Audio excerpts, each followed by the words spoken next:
Hi, I'm Jim McCarthy and welcome to the next instalment of the video blog series at drumclinic.com. Today's video is on the subject of the single paradiddle, a very simple and basic rudiment, but a very important one. Hopefully most of you guys know what the single paradiddle is, but just in case you don't, we'll quickly go through it. Basically, there's two aspects to the single paradiddle. There is the sticking pattern, which is right, left, right, right, left, right, left, left. So a single stroke, then a double stroke on each hand. Right, left, right, right. Then on the other hand, left, right, left, left. Okay? Part of that rudiment is that sticking pattern, but also a very crucial part of it is an accent. The first single stroke on each hand should be accented. So we have right, left, right, right.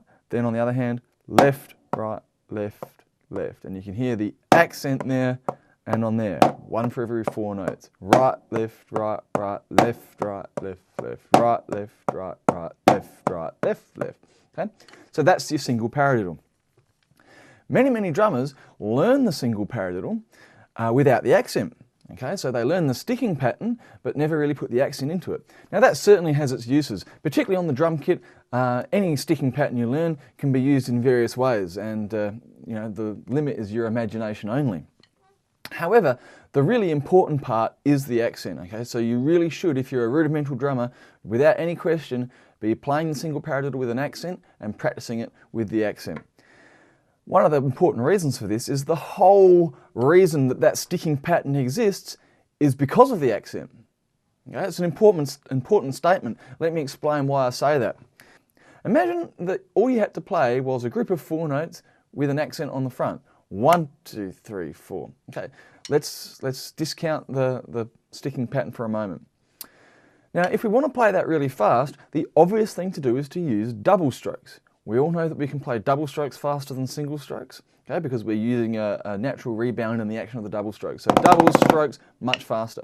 Okay. The problem with playing an accent on the first note using double strokes is that it's very hard to control the second note. We're playing an accent there, you lift up the arm, plenty of time for that because you've got a double stroke there.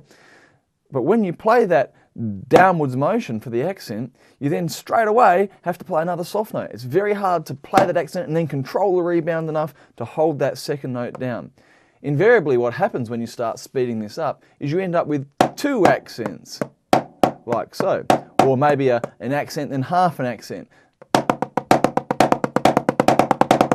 So no matter how hard you try, as you speed that up, it's always going to be compromised. You're going to compromise these little notes and you're going to end up with an uneven sound. Alright, so let's think about using single strokes instead. If you use single strokes, because you've got the second note played with the other hand, right, left, then you've got heaps of time to control that accent, okay, and you're going to get a much more even result.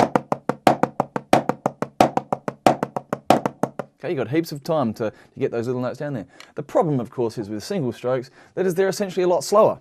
They're a lot slower than double strokes. You can't play them as quickly. So along came a thinking person and decided to put single strokes and double strokes together. Okay?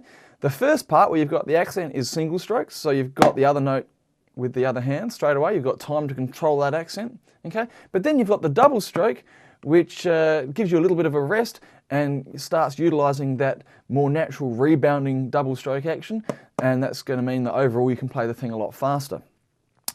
In fact, even more so, because you've got that double stroke action, you've got much more time to lift the other hand up in the air for the accent.